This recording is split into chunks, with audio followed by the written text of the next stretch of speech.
A doutora Lina Mara Riso Batistella, ela é professora titular de fisiatria pela Faculdade de Medicina da Universidade de São Paulo. Participou da criação da portaria do Ministério da Saúde pela Política Nacional de Reabilitação no Sistema de Atenção à Saúde. Ela é responsável pela criação da Rede de Reabilitação Luci Montoro, em 2008, que hoje conta com 20 unidades no estado de São Paulo. Ela criou um modelo de assistência baseado em evidência científica e adota a estratégia de análise de custo-efetividade para a adoção de novas e avançadas tecnologias como robótica e neuromodulação. E em 2018 se tornou membro efetivo da Academia Nacional de Medicina nos Estados Unidos, sendo a primeira brasileira contemplada pela instituição. Com muito prazer, com muita honra, doutora Lina Mara Riso Batistella. Obrigada, Sandra. É um prazer enorme estar com vocês. Uma delícia ter ouvido a palestra da Sheila.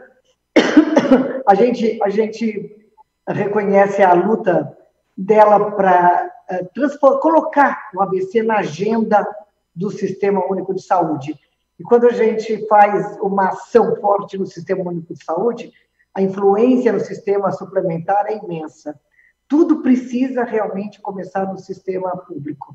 E a Sheila fez isso com galhardia. É uma delícia. Como é maravilhoso estar com você. Agradeço as tuas palavras tão generosas, né? Afinal das contas, todas as ações dependem de um time, dependem de uma sinergia, mas dependem da vontade política. A gente precisa incentivar o gestor a olhar para a questão e a entender a possibilidade de realmente resolver o problema. Uma das coisas que a gente aprende ao longo da vida é que o gestor público gosta de coisas que dão certo. Então, a gente precisa mostrar sempre o lado positivo e dizer o que vai dar certo. Eu vou mostrar um pouquinho aqui a nossa experiência e vou traduzir isso em slides, porque assim fica mais fácil. Vamos ver se eu estou... Acho que eu não estou conseguindo compartilhar. Será que não? Acho que sim. Desculpa. Então, aqui, deixa eu ver aqui. Chama aqui. Share screen. Sim. Procurado na... Onde está a aula? Não está aqui? Não? Sim, deveria estar. Deveria aparecer aqui. Ah, agora sim. Não. Tá salva. Vamos salvar novamente. Compartilhar ali? Compartilhar aqui. Não. Nossa, gente, mas o que é isso? A gente faz isso o tempo todo? Só hoje foi um tempo enorme aqui no Zoom. Não estou entendendo. Vamos salvar novamente.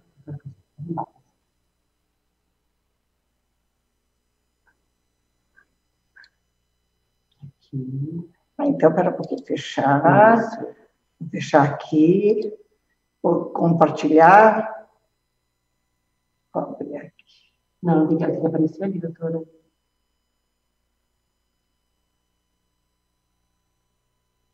Então, vamos lá. Então, vamos fechar aqui. Abrir a apresentação. Então, abrir a apresentação. Isso. Ou então coloca aqui, doutora, aqui no modo apresentação, modo, e dá um list. Minimiza bem. Agora sim. Agora vai dar certo. Pronto. Desculpe, aí de vez em quando não, quase sempre a gente precisa da ajuda dos universitários, né? Muito bom. Então, eu vou contar um pouquinho para vocês como é que a gente trabalha essa questão dentro da rede de reabilitação e, naturalmente, mostrando os desafios e a vontade que a gente tem de encontrar, todos nós, né, todas as equipes, de encontrar mais soluções para esse problema, que é um problema realmente impactante. E, apesar da gravidade e da frequência, ele continua sendo... ele continua tendo um olhar de menor expressão dentro da lógica da saúde. Eu até acho que as questões de como se trata o AVC hoje tem menos a ver com o modelo de sistema público e mais com o modelo de formação dos médicos e dos profissionais em geral, né? Nós já vimos tudo isso da segunda ou terceira causa de morte, mas é a principal causa de incapacidade. As questões que envolvem a perda da funcionalidade impactam diretamente na competitividade do país, da sociedade. E nós estamos falando de uma doença que está longe de ser uma doença do idoso, uma doença da terceira idade. É uma doença do adulto do adulto na faixa dos 50, 60 anos.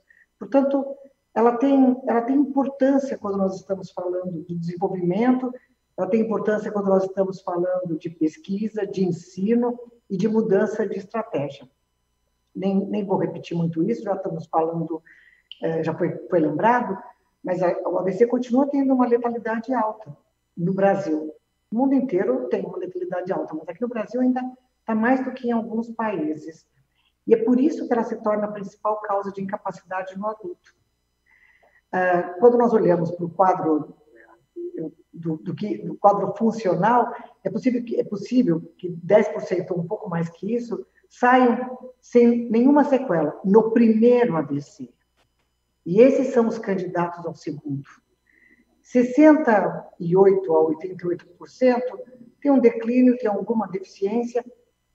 Esse declínio acentuado em 6 meses pode ser muito, de alguma maneira, superado. E 40% continuam com deficiência e dependência no final do primeiro ano, e são esses que acabam desenvolvendo as deficiências graves. Mais de 10% desses pacientes terão deficiências graves permanentes e incapacitantes. Quando nós estamos falando da importância da reabilitação, a gente precisa entender em que momento isso precisa acontecer. Então, para voltar para a rede de reabilitação Lúcia Montoro, a nossa preocupação foi construir, dentro do sistema de referência, uma arborização para que os hospitais que atendem pacientes agudos tenham acesso ao sistema de referência e contra-referência diretamente da nossa regulação. A nossa expectativa é conseguir atender o paciente numa fase mais precoce. Nós sabemos que o melhor momento está nesses 3 primeiros meses.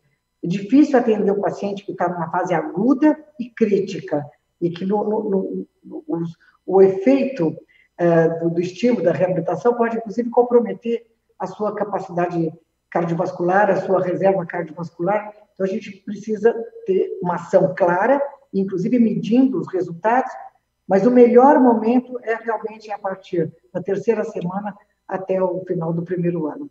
O paciente sempre vai continuar melhorando, mas a velocidade da melhora é que muda, a velocidade de aquisições é que muda. E é por isso que é importante a oportunidade de tratar numa fase mais aguda. Quando nós pensamos o que seria uma boa definição para a intervenção da reabilitação no AVC, essa parece a mais adequada. É a combinação e a coordenação de medidas terapêuticas direcionadas a essa recuperação. Sempre pensando no que é o potencial físico, nas questões psicoafetivas, emocionais e na participação social. Então, é com esse objetivo que a gente estabelece uma terapêutica, e essa intervenção terapêutica, ela pode ser medicamentosa e não medicamentosa, já nas etapas iniciais da reabilitação, preventiva, educativa e de suporte. Desde o momento que você faz um bloqueio para evitar a cialorreia e com isso garantir que o paciente não aspire. No momento em que você faz uma redução, um tratamento absolutamente persistente da dor para evitar as deformidades, você está fazendo uma ação terapêutica, uma terapêutica medicamentosa que vai melhorar o resultado da reabilitação. Então, não se espera que o paciente saia do hospital, não se espera que o paciente chegue a uma fase de cronificação ou de estabilidade, mas a gente vai trabalhar com medidas mais delicadas, sempre pensando que o primeiro grande movimento é garantir a vida. Então, avaliar, identificar e quantificar as necessidades do paciente para fazer uma intervenção baseada em objetivos. Em cada etapa, nós vamos ter objetivos diferenciados. Estabelecer objetivos é também uma forma da gente garantir metas realísticas e sempre pensando na funcionalidade. O processo de reabilitação ele se redefine a cada instante. E nós estamos agora muito ocupados em fazer a transição do cuidado. O paciente sai da UTI, ou ele vai para uma transição de cuidados dentro do hospital, ou ele vai para uma unidade de cuidados subagudos, mas em cada momento é preciso dar exatamente o grau e a variação que essa intervenção faz. Quando ele vai direto para a transição de cuidados é feita num centro de reabilitação, isso é o melhor momento, que são os 80 leitos que nós temos destinados ao atendimento desses pacientes, nos diferentes graus de limitações funcionais. Toda a nossa questão é olhar para a funcionalidade, mas eu não posso esquecer que, para garantir a funcionalidade, eu preciso entender qual é a gravidade do acometimento inicial, esse ictus. A gente tem que identificar se tem um acometimento bilateral, quais são os déficits, e é preciso também entender a idade, as comorbidades, a depressão, a condição física e a resistência que ele tinha para a lesão, porque este nível funcional prévio do AVC precisa ser, de alguma maneira, entendido como um fator que, neste momento, pode trazer uma pequena limitação ao desenvolvimento da reabilitação. Depois se supera.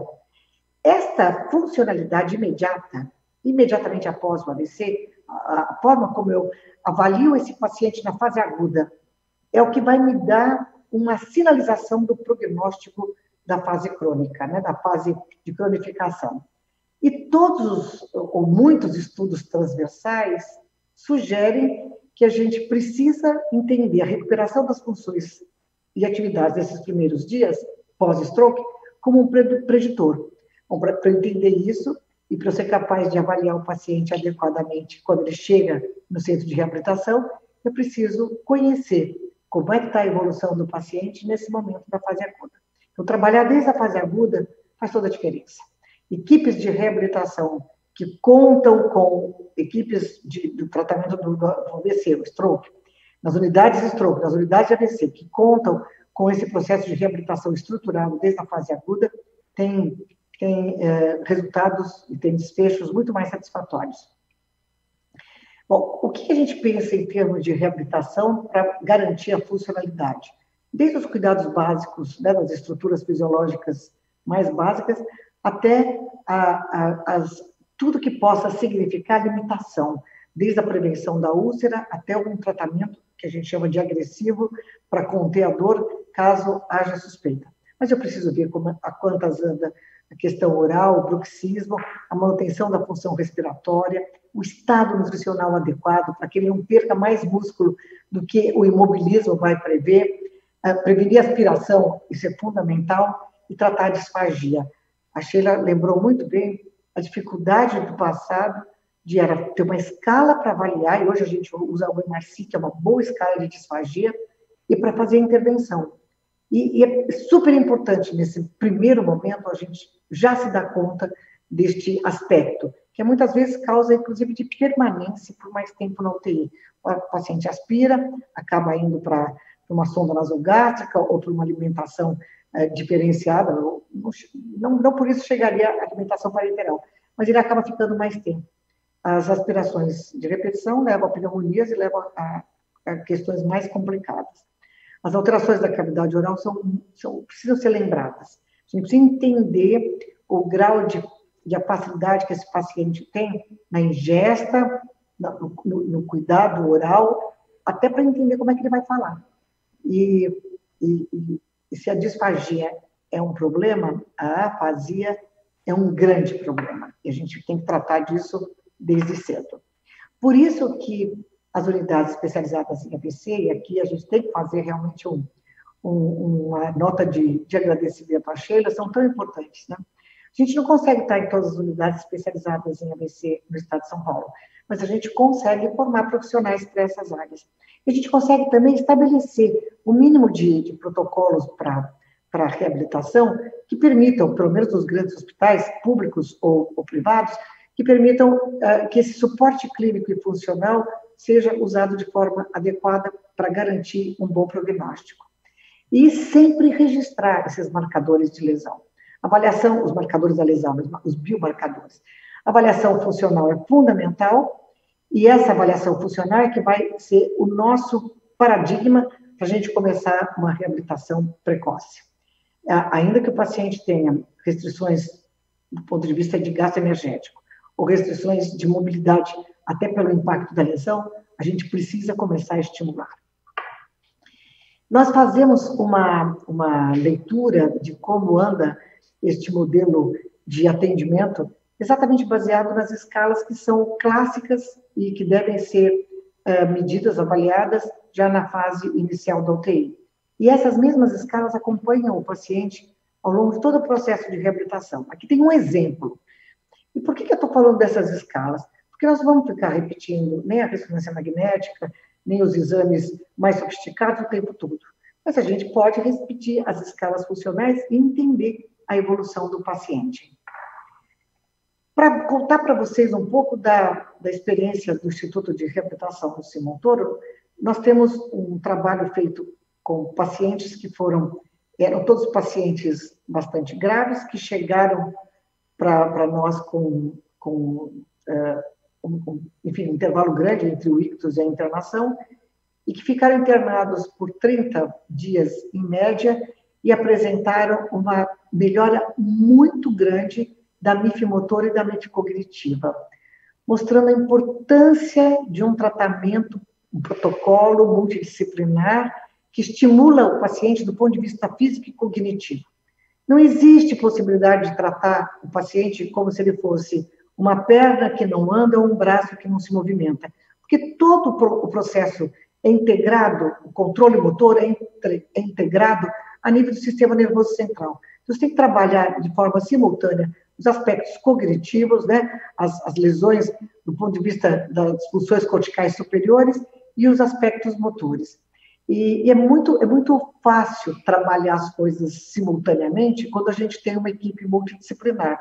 Mas o que é mais interessante é o quanto esse processo de reeducação, onde em cada atividade a gente estimula esse processo de entender a atividade, fazer a execução da atividade e medir o resultado, acaba se tornando um processo permanente na vida do paciente e da família.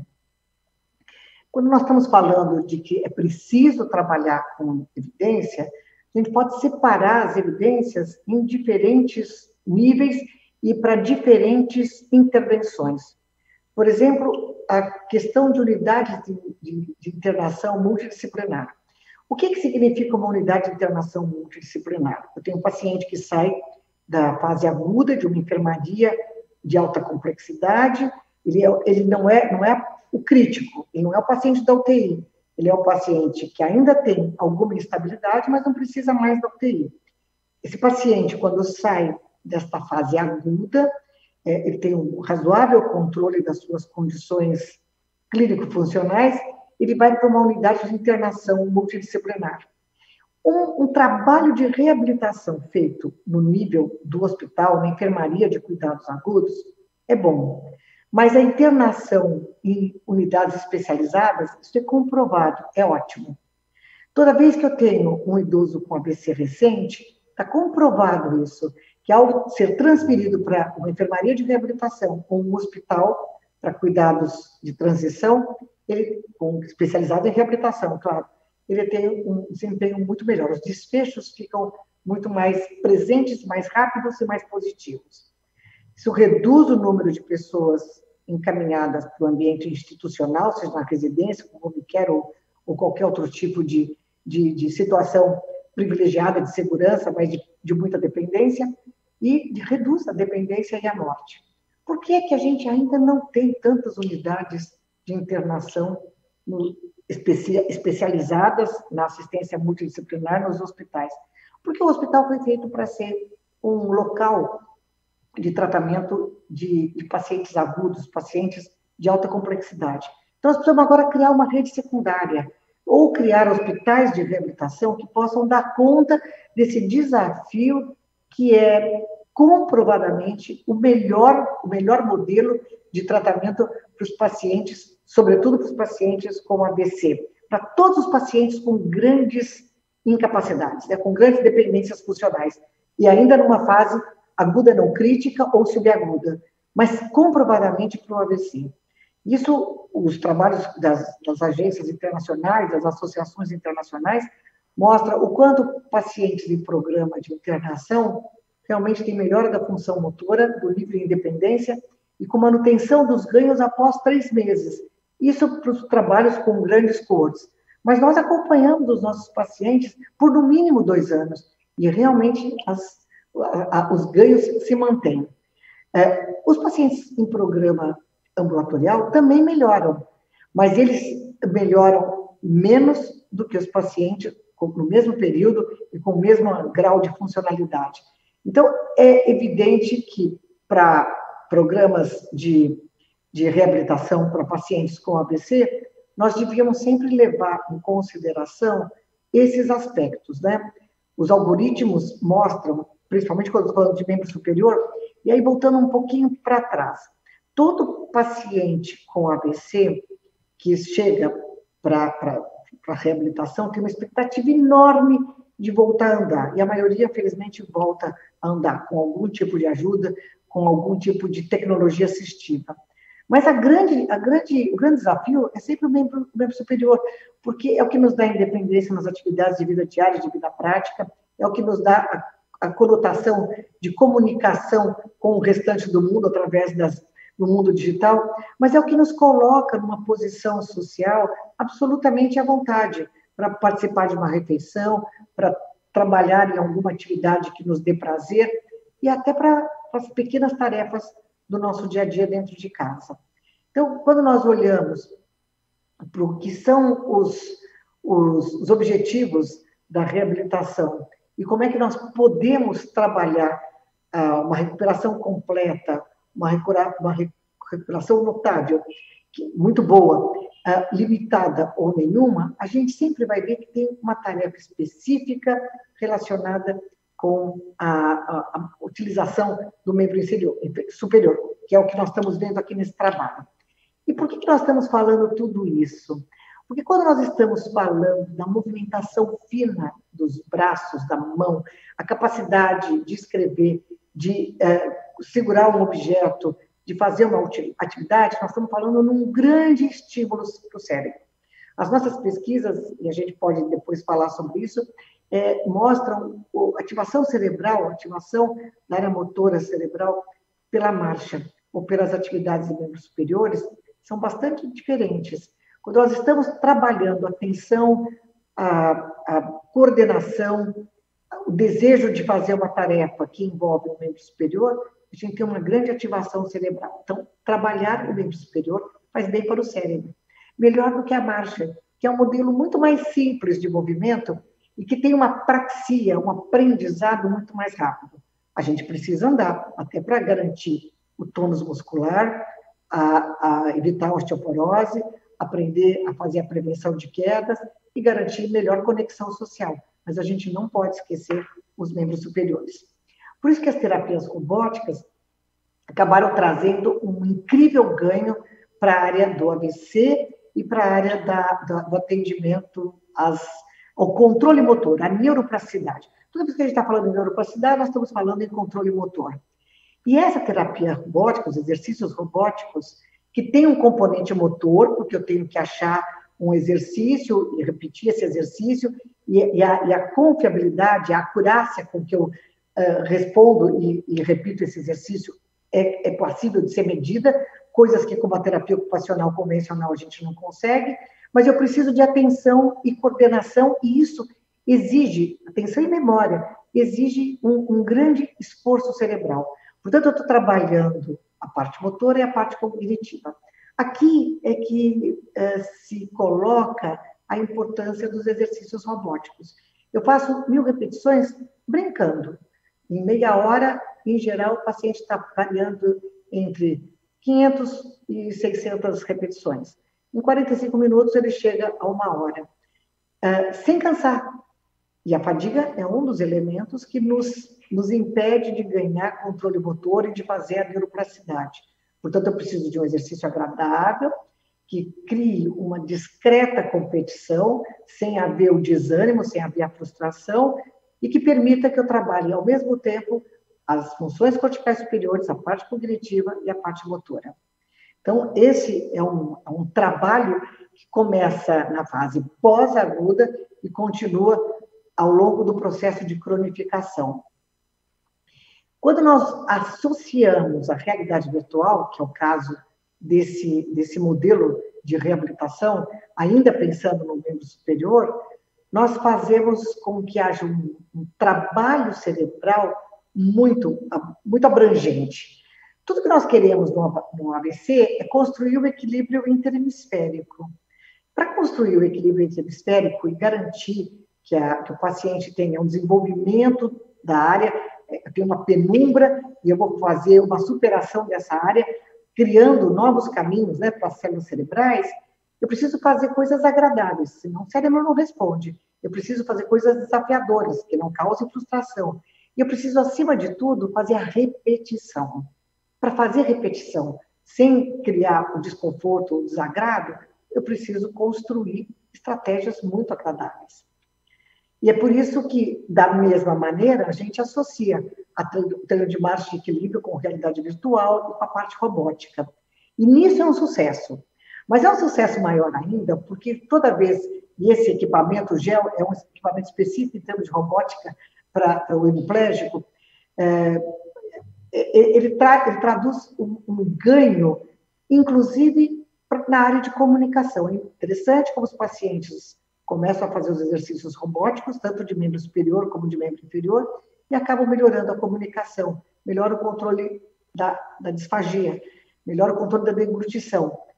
Porque, claro que o cérebro responde por exercícios funcionais, por exercícios globais. Toda vez que eu consigo colocar todos os exercícios de uma forma sequencial, numa tarefa agradável e que tenha um objetivo, eu ganho mais do ponto de vista da neuroplasticidade e do controle cerebral. Aqui nós estamos vendo 3 situações que são razoavelmente parecidas, porque são exercícios robóticos, mas são robôs diferentes. E em cada um eu posso exigir um determinado esforço e posso medir quanto foi feito pelo paciente e quanto foi feito pela máquina. Este é um ganho para esses pacientes que acabam sendo vitimados pelo AVC em diferentes lesões encefálicas em geral, porque aqui nós temos crianças com trauma crânioencefálico e que não necessariamente tinham uma lesão, um AVC. E os adolescentes, adultos e idosos que foram submetidos a tratamento ao longo desses 5 anos. Então, é um dado que nos dá garantia, nós estamos falando de 270 mil atendimentos, quer dizer, cada paciente está sujeito a 30, 40 atendimentos, nos dá a sensação clara do quanto o paciente pode melhorar. Mas isso nos traz uma outra informação, que é olhar a frequência maior, né, dos homens na questão da adolescência, a frequência maior das mulheres na vida adulta, e mais ou menos equilibrado quando nós estamos falando um pouquinho mais, de novo, entre os homens. Então, a gente precisa entender o AVC como uma doença que acomete todas as idades, que precisa de atendimento de forma precoce e que pode ter um significado muito grande nas perdas funcionais quando não for tratado. Isso tudo tem a ver com uma grande preocupação de um programa que é garantido pela Organização Mundial de Saúde, que se chama Reabilitação 2030 Call for Action. Por quê?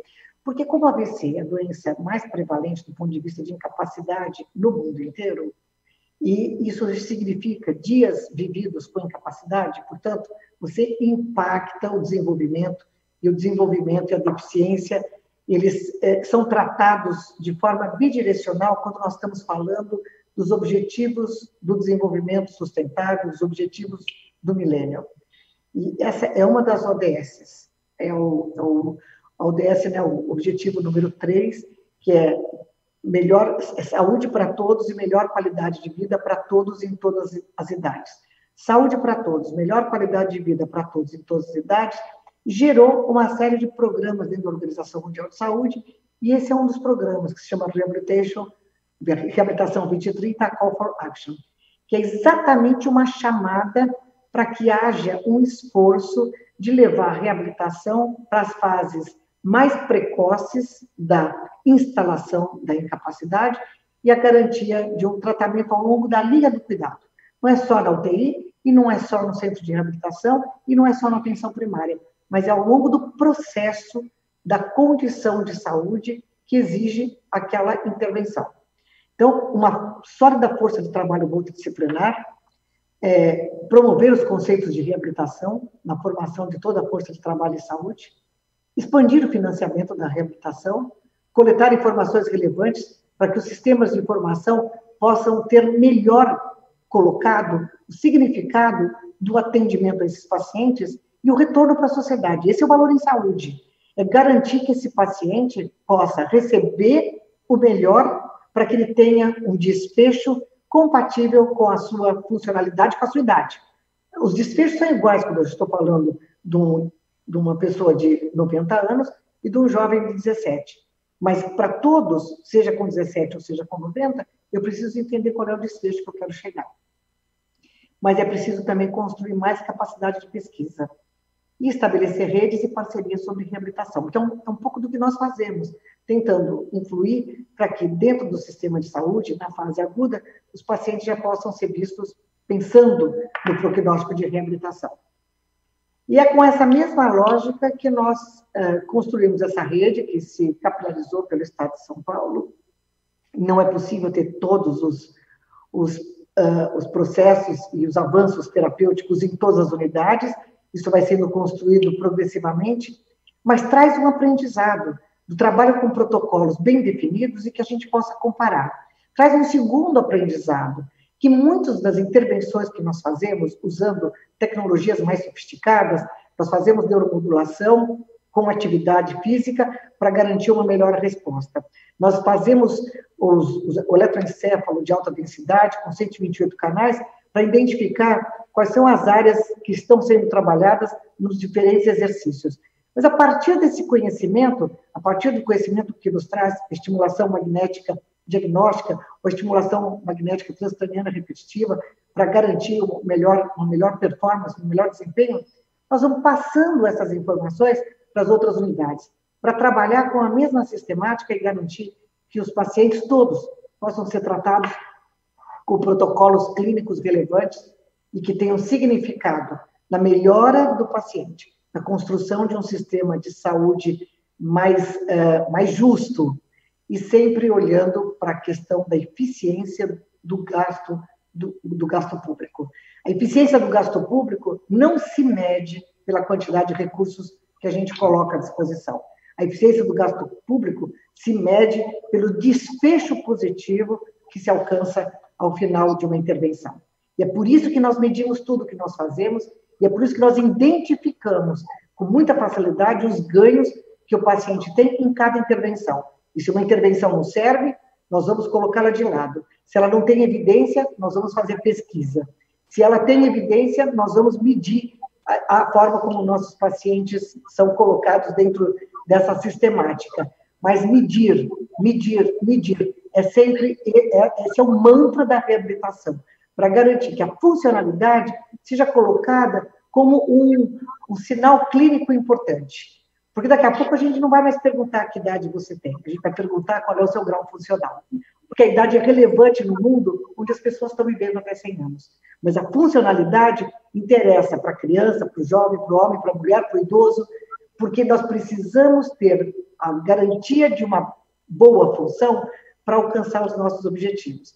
Um coração que depende de um marca-passo pode ser tão funcional como um coração saudável. E é por isso que as tecnologias chegam para fazer a mudança da história natural da moléstia, a história natural da doença. Então, não é a questão da lesão apenas, embora seja importante. Não é a estrutura lesada, mas a capacidade de superar essa lesão e garantir funcionalidade. É com isso que a gente trabalha e é dessa maneira que que nós enxergamos a valorização do atendimento feito aos pacientes, sobretudo aqueles com AVC, que acaba sendo a grande paixão de todos nós que estamos na reabilitação.